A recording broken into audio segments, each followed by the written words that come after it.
ఏం ప్రభాకర్?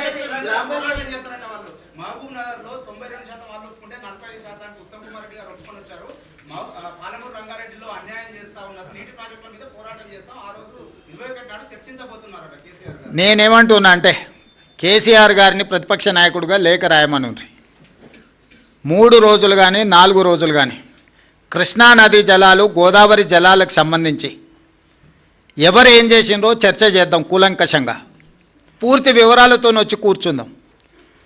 ఏ విషయమైనా వారు లేవనెత్తని 10 సంవత్సరాలలో వారు చేసిన అన్యాయాన్ని, వారు సంతకాలు పెట్టి 299 టీఎంసీ మాకు చాలు, 512 టీఎంసీ ఆంధ్రప్రదేశ్ను తీసుకోమని కృష్ణానది జలాలలో ఏ విధమైన ఒప్పందాలు చేసిండో, ఒప్పందాలతో పాటు 10 సంవత్సరాలైన పాలమూరు రంగారెడ్డి ఎత్తిపోతలకు కానీ, కల్వకుర్తి ఎత్తిపోతలకు కానీ, సీతారామసాగర్ కానీ దేనికి నికర జలాలు కానీ వరద జలాలు కానీ సాధించలేదు.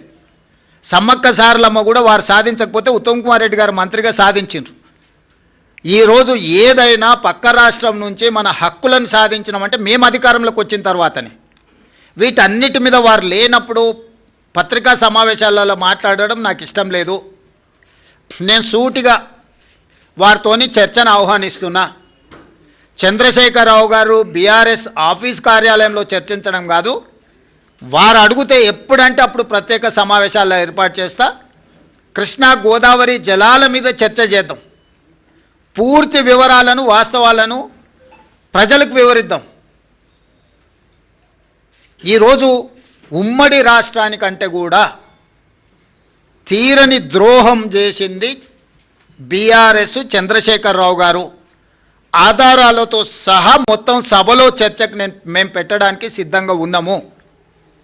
వారు సభకు వచ్చి చర్చించి నిజంగానే మా వైపు నుంచి ఏమైనా లోపం ఉంటే వారిని ప్రశ్నించమని నేను సవాల్ విసురుతున్నా.